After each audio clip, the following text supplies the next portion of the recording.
কোড়াইল বস্তির ভয়াবহ অগ্নিকাণ্ডে ১৫০০-এরও বেশি ঘর পুড়ে ছাই হয়ে যায়। মুহূর্তে সব হারিয়ে হাজারো মানুষ এখন খোলা আকাশের নিচে শীত, ক্ষুধা ও অনিশ্চয়তার সঙ্গে লড়াই করছেন। কেউ ত্রিপল টাঙ্গিয়ে, কেউ বা ছেঁড়া কাপড় বিছিয়ে কোনো মতে রাত পার করছেন। মানবিক বিপর্যয়ের এই গভীর মুহূর্তে ক্ষতিগ্রস্ত মানুষদের পাশে দাঁড়াতে ছুটে যান বাংলাদেশ জামায়াতে ইসলামীর আমির ডাক্তার শফিকুর রহমান।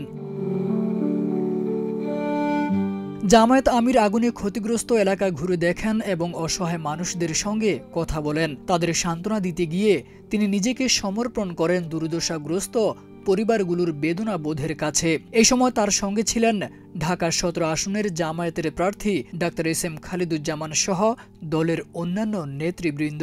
এই মানুষগুলা যে আপাতত বিপদে পড়ে গেল, আমরা আমাদের সামাজিক নৈতিক দায়িত্ব মনে করেছি তাদের পাশে এসে দাঁড়ানো।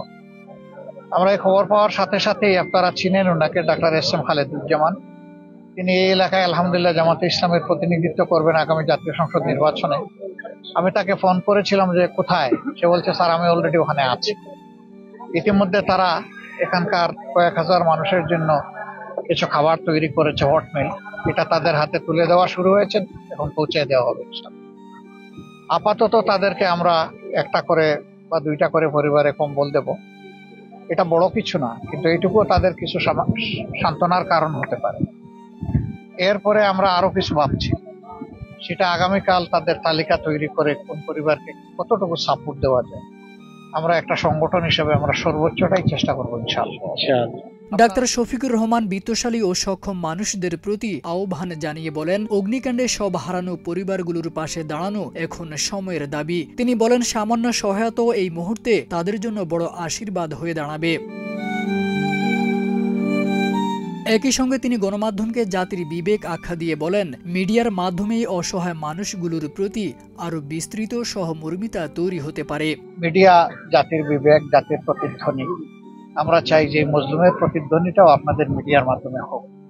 আপনারা কষ্ট করে রাত্রে খাবার করতে এসেছেন, নিশ্চয়ই তাদের দুর্দশার চিত্র তুলে ধরতে এখানে এসেছে।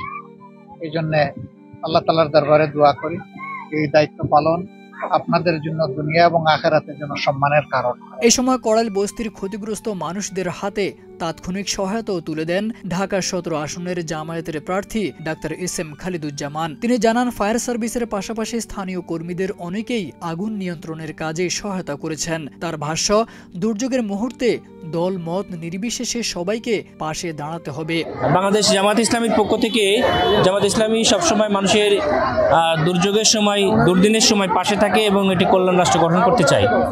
তো আমরা এই মানুষগুলো যে এখন অসহায় অবস্থায় পড়েছে, এখানে যে কোড়াইল বউবাজারে আপনারা অলরেডি অবগত হয়েছেন যে আগুন লাগছে, এটার সঙ্গে সঙ্গে যে ফায়ার সার্ভিসের 16টা ইউনিট আসছে, এর পাশাপাশি আমাদের জামায়াত ইসলামীর ওয়ার্ড ভিত্তিক, ইউনিট ভিত্তিক যে সকল কর্মীদেরকে আমরা বলেছি, আমরা নেতৃবৃন্দ সহ এই মানুষের পাশে আমরা সমবেদনা জানাচ্ছি। আল্লাহ সবাইকে এই দুর্যোগ থেকে মানুষ হেফাজত করুক, এটাই আমরা দোয়া করছি।